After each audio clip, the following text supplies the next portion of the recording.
So the other thing is same-sex marriage. There's the other thing that I think that we disagree with.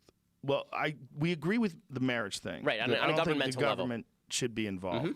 I think where people should be protected is through assets and, that Contract. Yes. And, yeah. I think that all makes sense to me. All that stuff in terms of like alimony and child support and all those things make sense to me. And the idea that the community reinforces it, which would then become the government reinforcing all that stuff, that all makes sense to me. I understand it. But why do you care if two gay guys want to get married? So from a religious point of view? Sure, let's go from religious first. So why don't we do a secular point of view first? So Okay. the idea is not that I care deeply whether two gay guys want to get married to each other. The idea is that do I prefer traditional marriage to same-sex marriage? Okay, well, let me phrase it this way. What do you think a gay guy is? Do you think they're making a choice, or do you think that this is how they were born? So the religious point of view on this, and I think this is actually just the general conservative point of view on human action generally, is I don't know, meaning that for the vast majority of people, I would assume that they have a biological drive to Right. engage in that behavior. But the traditional sort of will point of view is that biological drive does not necessarily match up to the activity you ought to engage in. Right? Men, for example, have a biological drive to impregnate many women. That's not something religion is cool with either. Right? So the idea is that Right, but religion is cool with a man being with one woman and impregnating her, but you're not cool with a man being with a man. so I can give you the religious explanation, Yeah, and I can give you the please. secular explanation. Okay. So the religious explanation is that there is something different about a woman than there is about a man, and a man is made better through his union with a woman, and that if you pervert the sex drive to pursue mere pleasure instead of a lasting relationship upon which the basis of society is built, then you are foregoing the proper use of your sex drive. Right, but if you essentially. wanted to step in and argue against that, you would say that just because someone can't get pregnant doesn't mean that they don't have a loving relationship that contributes to society. Well, that's true, but it is also foregoing the more productive relationship of being able to bear and rear children, and But also what and about also women that are recognizing that the sexes are barren not or- different, right? And recognizing also the sexes are not the same. So being with a man is in a relationship different than being with a woman, I would assume. I mean, I assume that's why gay guys are gay. If it weren't, then I Yeah. assume that they would be fine with being with a woman.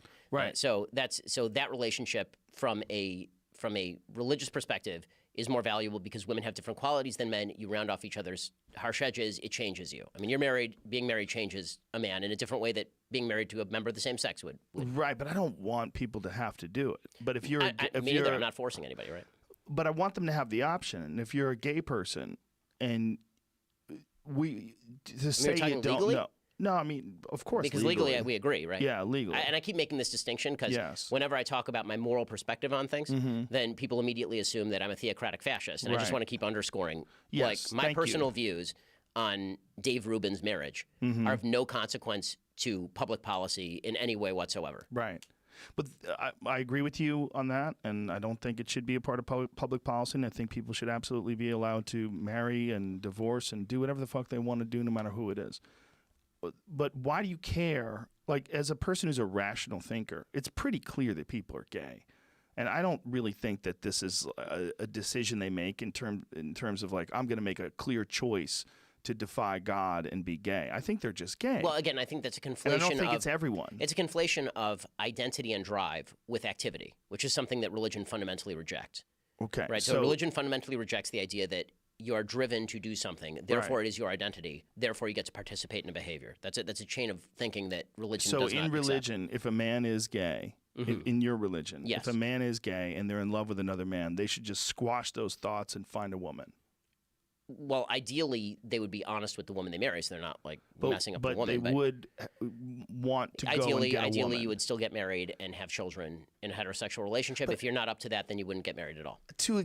When you describe this to a gay man, they will tell you, imagine, Ben Shapiro, if someone said to you, you should stop being with your beautiful wife and you need to now marry a man because this is what God wants you to do. So you're going to have to shtup this man, and he's going to shtup you, and because this is how the rules are set up. Yeah, so far this But sounds pretty terrible. Sure. Right. Well, this is how it sounds to gay folks when you're telling them they have to find a woman. They're like, I like well, dudes. I'm not saying you have to find a woman. I'm saying But you that's can't. Well, I'm saying you can't do X, right? I'm not saying you must but find a say woman. But can't. But by whose determination? if you decide to participate in this religion, Right. then there is a buy-in to the precepts of the religion.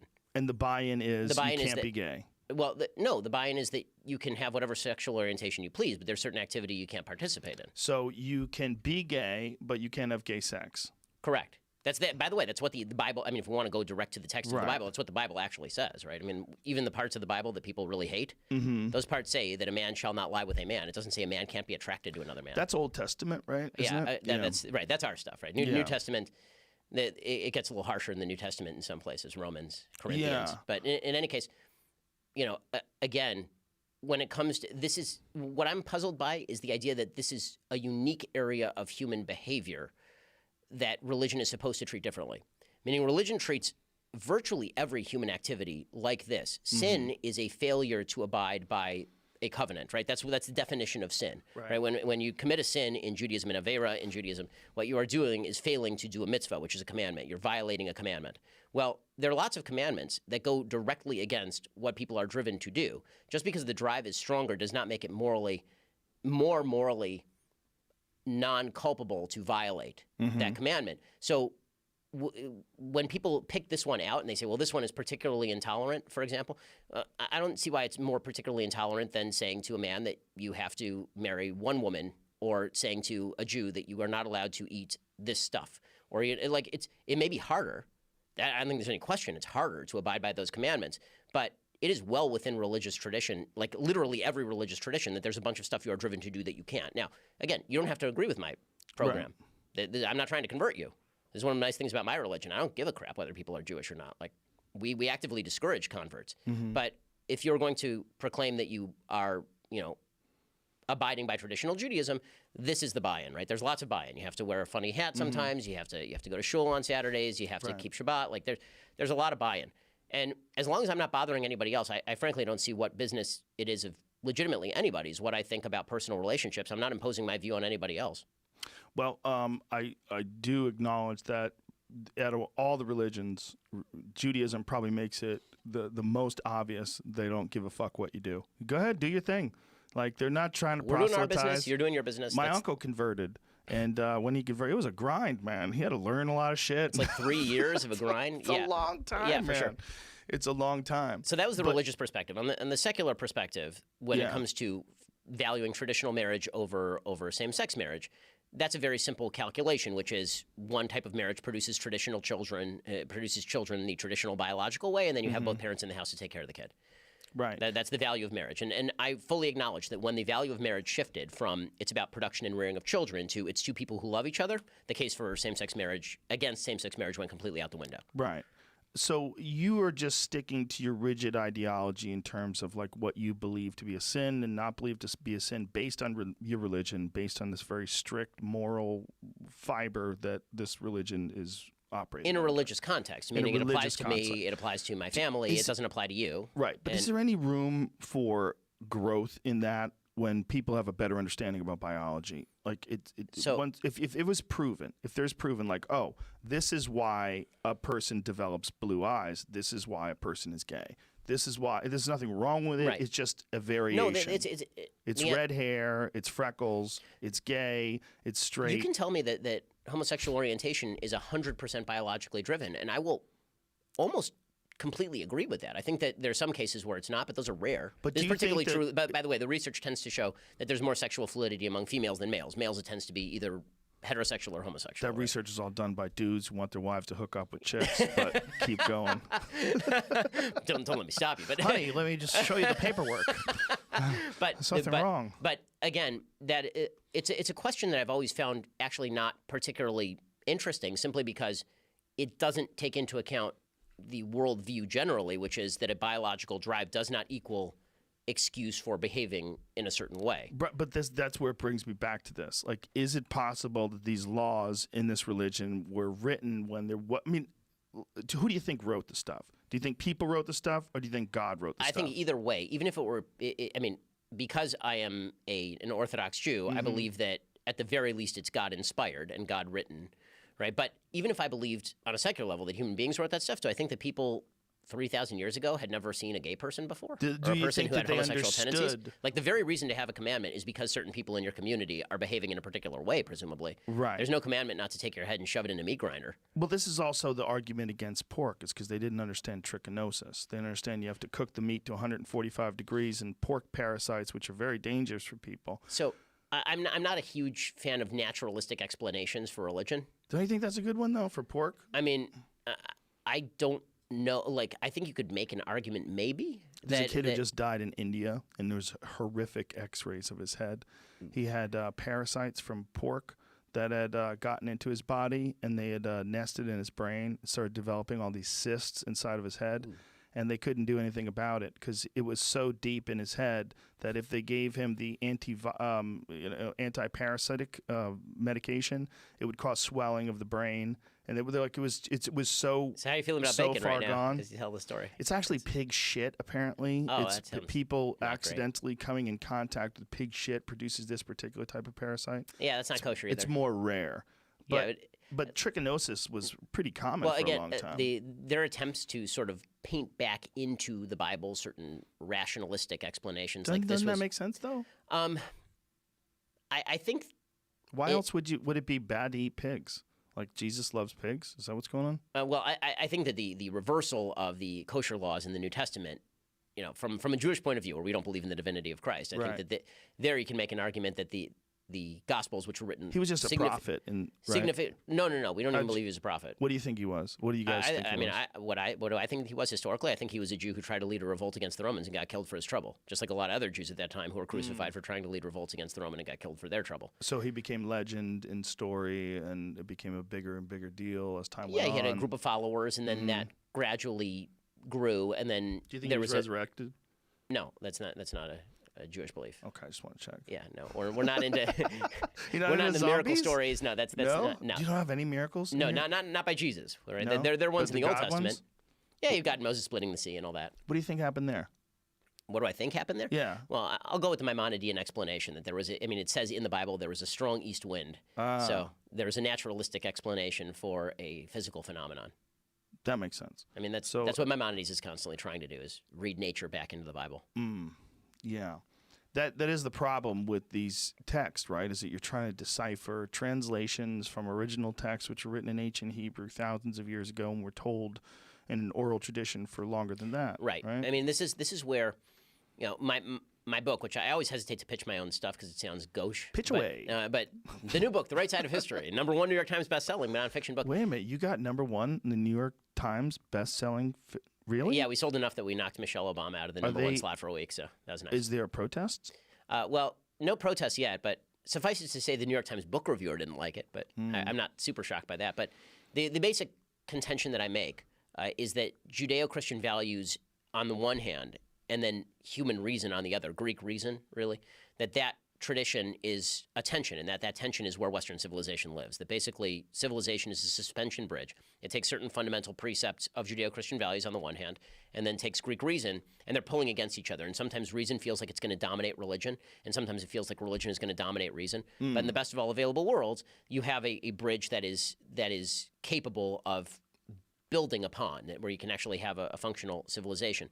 And if you lose reason in the name of theocracy, then you end up with tyrannical theocracy. And if you lose religion in the name of reason, you end up in some pretty dark places because human beings don't have a very good track record of creating their own purpose, creating their own meaning, creating their own systems. We tend to get very utopian very quickly, and things get really ugly, which is sort of the story of particularly the first half of the 20th century. So this is the benefit of sticking to the rigid ideology that's prescribed by religion, is that you don't allow the human beings to keep updating it and changing it, because if you do, they will eventually slide into chaos. Well, yes, but which is not to say there's not play in the joints, right? I mean, there's certainly, religion has morphed over time. I mean, of course. Judaism as it was practiced originally probably in many ways does not resemble Judaism as practiced now. Right. I mean, in fact, the Talmud even says this. I mean, there's this kind of fascinating and counterintuitive section of the Talmud where Moses it's what is called the Gadatah, which is some of these stories that are just kind of put into the middle of the Talmud, where Moses comes back and he's watching from on high as a bunch of rabbis in second century Palestine are talking about Judaism, and he's like, I don't recognize any of this stuff. Like, I brought down these books from the mountain, and I do not recognize any of this stuff. And God says to him, God says to him, right? I mean, this is how this is morphed, and Moses is pleased. In other words, he's not. Judaism has always had a common law tradition where you're using reason to try and develop the ideas behind the commandments and then try and extend them or broaden them. And I think that's a good thing. But you have to be careful not to completely undermine fundamental roots or get rid of basic precepts. In other words, you have to acknowledge there are certain fundamental truths that exist there, and then there's play as far as how those are implemented. Does Judaism have one of those pray the gay away traditions? No, that's not a thing. I mean, it's what do they want guys to do? Like, what would you do if not you were not to sin? But again, sin is a thing that everybody does, meaning that masturbation is not okay according to Judaism. I assume that a vast majority of young Jewish men, even the Orthodox, are masturbating. So people sin. I mean, that's a recognition. It's always, again, I think I can speak on behalf of, I will audaciously speak on behalf of both Jews and Christians here. I think that religious people are told that when they say that something is a sin, this means that they are looking askance at the people who are committing the sin. And that is not correct. I mean, what Judaism and Christianity say is that we are all committing sins on a fairly regular basis. Where we get uptight is when people start saying, because I have a desire for the sin is no longer a sin. Yeah. The real problem is like why is it a sin? Like, who says it's a sin? So again, these rules you were assuming are influenced by God, right? But clearly written by people. Well, this one you would say, if you're a fundamentalist or at least somebody who believes in the idea that the Torah was given by God, was given literally by God. But again, that doesn't the logic behind the rules, which people like Maimonides have tried to explicate. The idea is, as I said, this you can do without God, right? This part you can do without God.